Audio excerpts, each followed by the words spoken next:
কার্যালয়ের নির্দেশে আজ আমরা গোপালগঞ্জ প্রযুক্তি ইউনিভার্সিটিতে এসেছিলাম। আমাদের কাছে কিছু অভিযোগ ছিল।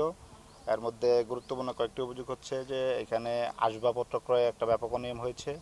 এটা বিগত দীর্ঘ সময় 16 সালের পর থেকে বিভিন্ন সময়ে প্রচুর পরিমাণে বাজেট এনে আসবাবপত্র কেনা হয়েছে, কিন্তু আসবাবপত্রগুলো ব্যবহার হচ্ছে না। আমরা আজকে সরেজমিনে ঘুরে দেখলাম বিভিন্ন জায়গায় আসবাবপত্রগুলো স্তূপ করে রাখা হয়েছে।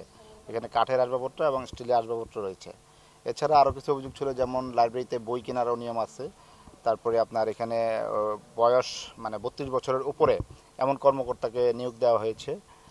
তারপরে এখানে যে পানি শোধনাগার আছে, এই পানি শোধনাগার আছে, দুইটাই পরিত্যক্ত অবস্থায় আছে। কোটি কোটি টাকা খরচ করে এই পানি শোধনাগারগুলো করা হয়েছে, কিন্তু এগুলো ব্যবহার হচ্ছে না।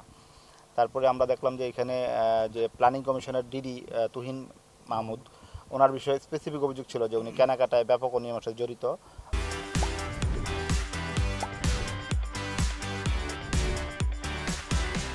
আজকে তার আমরা নথিগুলো পর্যালোচনা করছি এবং তার যে এখানে ইনভলভমেন্ট এই বিষয়ে বিশ্ববিদ্যালয় কর্তৃপক্ষ তদন্ত কমিটি গঠন করেছে বলে আমরা জানতে পেরেছি। সেই তদন্ত কমিটির রিপোর্টগুলো আমরা দেখব। এছাড়া এখানে কর্মরত আপনার নজরুল ইসলাম হীরা, উনিও এখানকার যে টেন্ডার বাণিজ্য, মানে এখানে অনেক কর্মকর্তা আছে যাদের আপনার আত্মীয় স্বজনের নামে ট্রেড লাইসেন্স করে বিশ্ববিদ্যালয়ে যে উন্নয়নমূলক কাজ এগুলো টেন্ডারে অংশগ্রহণ করে এবং কাজগুলো ঠিকমতো না করে বিপুল পরিমাণ অর্থ আত্মসাৎ করে বিপুল পরিমাণ সম্পদ অর্জন করছেন। গোপালগঞ্জ শহরে তার কয়েকটা বাড়ি আছে বলে আমরা জানতে পেরেছি। আমরা এইসব সার্বিক বিষয়ে দুদক কর্তৃপক্ষ হেড অফিসের বড় আমরা প্রতিবেদন দিব। প্রতিবেদনের আলোকে তাদের বিরুদ্ধে অবৈধ সম্পদের অনুসন্ধান এবং যদি আমরা ক্ষেত্র বিশেষে দু একটা মামলার রুজুর প্রস্তাবও দিব। সেক্ষেত্রে কর্তৃপক্ষ যেভাবে আমাদের সিদ্ধান্ত দিবে সেভাবে আমরা পরবর্তী কার্যক্রম গ্রহণ করব। আমরা তো ওই যে আসবাবপত্রটা আমরা নিজেরা সরেজমিনে গিয়ে দেখলাম যে আসবাবপত্র অতিরিক্ত কেনা হয়েছে এবং নিম্নমানের আসবাবপত্র কেনা হয়েছে।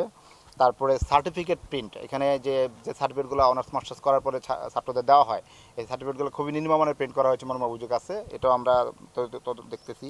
বঙ্গবন্ধুর মুরাল নির্মাণে অনিয়মের কথা বলা হয়েছে। এখানে বঙ্গবন্ধুর মুরালটা অনেক দিন ধরে নির্মাণ কাজ চলতেছে, কিন্তু এখনও শেষ হয় নাই। কিন্তু আমরা জানতে পেরেছি যে ঠিকাদার বিল টিল নিয়ে চলে গেছে, কিন্তু কাজটা কমপ্লিট হচ্ছে না।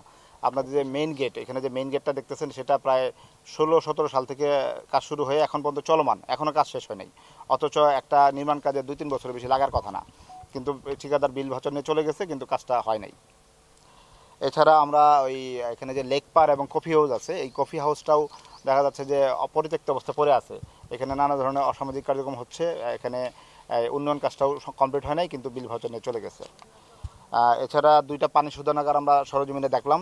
এই পানি শোধনাগারগুলো অনেক কস্টলি, মানে অনেক টাকা খরচ করে নির্মাণ করা হয়েছে, কিন্তু এগুলো এখন অব্যবহৃত অবস্থায় আছে, জং ধরে গেছে, আপনারা নিজেরা দেখে এসেছেন।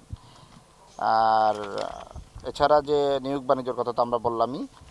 এছাড়া আপনার কিছুদিন আগে 49টা কম্পিউটার চুরি হয়েছিল লাইব্রেরি থেকে। এটার তদন্ত রিপোর্ট আমরা চেয়েছি। তদন্ত রিপোর্ট পেলে আমরা দায়ীদের বিরুদ্ধে সুনির্দিষ্টভাবে মামলার প্রস্তাব দিব। কারা জড়িত এটা কাগজপত্র রেকর্ডপত্রগুলো দেখলে আমরা বুঝতে পারবো। তবে প্রাথমিকভাবে আমরা ধারণা করতেছি এখানে বিশ্ববিদ্যালয়ের যে কর্মকর্তা কর্মচারীদের একটা সিন্ডিকেট আছে, তারাই মূলত, কারণ ভিতরে বিশ্ববিদ্যালয় নিরাপদ, গেট দ্বারা আবৃত, নিরাপত্তা ব্যবস্থা আছে। তারপরেও এখান থেকে 49টা কম্পিউটার একযুগে চুরি হওয়াটা এটা মানে অস্বাভাবিক। সেক্ষেত্রে এই বিষয়টা আমরা সরেজমিনে দেখে বিশ্ববিদ্যালয়ে যারাই জড়িত তাদের বিরুদ্ধে আমরা আইনগত ব্যবস্থা নেব।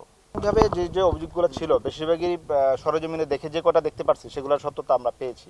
এছাড়াও বাকি যে কাজগুলো রয়েছে এগুলোর বিষয়ে আমরা ডকুমেন্ট দেখতে হবে। আমাদের ফাইলগুলো আমরা একটু আগে আপনারা এখানে আসার আগে আমরা ওখানকার যে আপনার সহকারী রেজিস্ট্রার আছেন ওনার কাছে আমরা ফাইলগুলো চেয়েছি। উনি ফাইলগুলো বের করতেছে। আমরা এখন ফাইলগুলো দেখে বাকি তথ্যগুলো জানাতে পারবো।